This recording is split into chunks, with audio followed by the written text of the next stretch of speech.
बिस्मिल्लाहिर्रहमानिर्रहीम। अस्सलाम वालेकुम वरहमतुल्लाह। मैं हूं मुफ्ती बिलाल अहमद कादरी। आप देख रहे हैं रूहानी बुक यूट्यूब चैनल और हमारा फेसबुक का पेज मुफ्ती बिलाल अहमद कादरी। 18 रमज़ानुल मुबारक बरोज़ जुमा, बस ये तस्बीह पढ़ लो, ज़ाती मकान गाड़ी के मालिक हो जाओगे, करोड़पति हो जाओगे। आज का ये अमल अल्लाह ताला के दो नाम और उसके साथ इसमें आज़म है, और ये दो नाम जो है इनको भी इसमें आज़म में से कहा जाता है। और ये दो नाम ख़ास उस वक्त के लिए, उन चीज़ों के लिए कि जो इंसान लेना चाहता है, ख़रीदना चाहता है, हासिल करना चाहता है, लेकिन उसके हुसूल के अंदर उसको प्रॉब्लम परेशानी आ रही है। तो अगर वो अल्लाह ताला के ये दो नाम इस तरह से पढ़ता है तो अल्लाह ताला उसको वो चीज़ ज़रूर अता फरमाते हैं।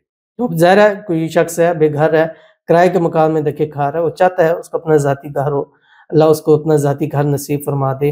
जगह है, जगह बनाने के पैसे नहीं है, असबाब नहीं है, अल्लाह गैब से असबाब अता फरमा दे। कोई गाड़ी लेना चाहता है, कोई अच्छा मोबाइल लेना चाहता है, कोई चीज़ लेना चाहता है, हासिल करना चाहता है, तो उसको चाहिए वो इस अमल के ऊपर अमल कर ले। इंशाअल्लाह अज़ीज़ रब की ज़ात वो चीज़ उसको ज़रूर अता फरमाएगी। तो कौन सी तस्वीर है अभी इस वीडियो के अंदर शेयर करने लगूँ, आपसे गुजारिश करूँगा वीडियो को लाइक कीजिएगा। चैनल पे नहीं है, चैनल को सब्सक्राइब नहीं किया तो ज़रूर कीजिएगा।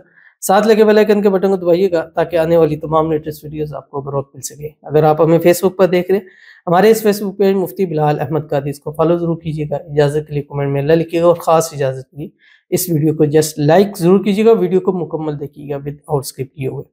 अमल पर जाएंगे, लेकिन एक दुआ करेंगे, दुआ पर आमीन ज़रूर कहिएगा, कमेंट में आमीन लिखिएगा, ज़ुबान से दिल से आमीन कहिएगा।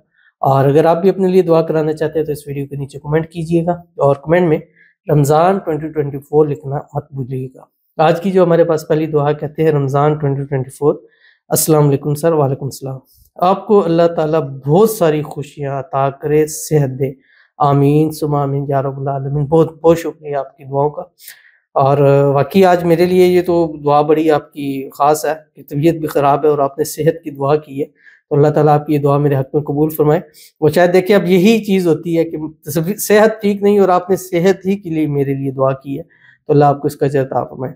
प्लीज़ दुआ कीजिएगा अल्लाह हमारे बेटे को सेहत दे, खुशी अता करे, जीसीसी पास हो जाए, हम सब की परेशानियाँ ख़त्म हो जाए, बीमारियों से निजात और जादू नज़र से जान छूट जाए। आमीन सुमा आमीन या रब्बुल आलमीन।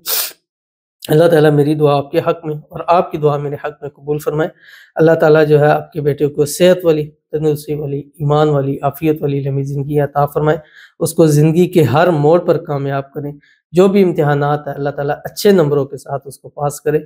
अल्लाह ताला आपकी तमाम परेशानियों को, बीमारियों को दूर फ़रमाए। अल्लाह ताला आपकी पूरी फ़ैमिली को सेहत वाली, तंदुरुस्ती वाली, ईमान वाली, आफ़ियत वाली लंबी ज़िंदगी अता फ़रमाए। अल्लाह आपकी पूरी फ़ैमिली को नज़र बद से, हसद से, शरीर लोगों के शर से, दुश्मनों से, जादू से, जन्नात से आपकी हिफाजत फ़रमाए। अल्लाह ताला आपको खुशियों भरी ज़िंदगी अता फ़रमाए।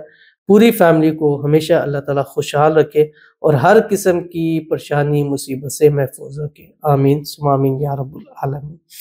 तो चलते हैं अपने वजीफ़े की तरफ। आपने जुम्मे के दिन सुबह एक तस्बीह दुरूशी पढ़नी है, या कोई सा भी दुरूद शरीफ पढ़ लें, और या दुरूद इब्राहिमी पढ़ लें जो हम नमाज के अंदर पढ़ते हैं। अल्लाहुम्मा सल्लि अला मुहम्मद व अला आलि मुहम्मद कमा सल्लैता अला इब्राहीम व अला आलि इब्राहीम इन्नका हमीदुम मजीद। अल्लाहुम्मा बारिक अला मुहम्मद व अला आलि मुहम्मद कमा बारकता अला इब्राहीम व अला आलि इब्राहीम इन्नका हमीदुम मजीद। और उसके बाद आपने ये पढ़ना है, और इससे पहले आप कोशिश करें कि एक तस्बीह इसके साथ इस्तग़फ़ार भी पढ़ें। अस्तग़फ़िरुल्लाह पढ़ें, अस्तग़फ़िरुल्लाह रब्बी मिन कुल्लि ज़ंबिन व अतूबु इलैहि पढ़ें, रब्बिग़फ़िर वरहम अंता खैरुर राहिमीन पढ़ें। और उसके बाद आपने ये तस्बीह पढ़नी है, और कोशिश करें सारा दिन चलते फिरते, उठते बैठते पढ़े रहें। ख़वातीन इसको हर हाल के अंदर इसको पढ़ सकती है। इसमें आज़म अल्लाह के दो नाम और उसके साथ एक वजीफ़ा, या हन्नानु या मन्नानु हस्बुनल्लाहु व निअमल वकील, बस ये पढ़ना है। पढ़ने के बाद इफ्तारी के टाइम आपने जो आपकी मन की मुराद है, हाजत है, ख्वाहिश है, मांगना है, इंशाल्लाह ये रमज़ान का महीना मुकम्मल नहीं होगा, लेकिन आपकी हाजतें, ख्वाहिशें इंशाल्लाह ज़रूर मुकम्मल हो जाएंगी। और इंशाल्लाह को भी उम्मीद है अल्लाह ताला से कि अगला साल इस अमल की बरकत से आप अपना रमज़ान अपने ज़ाती घर छत के नीचे ज़रूर करेंगे। तो ज़रूर अमल कीजिएगा, इंशाल्लाह फ़ायदा होगा। मिलते हैं फिर किसी नेक्स्ट वीडियो के अंदर, तब तक के लिए अल्लाह हाफ़िज़।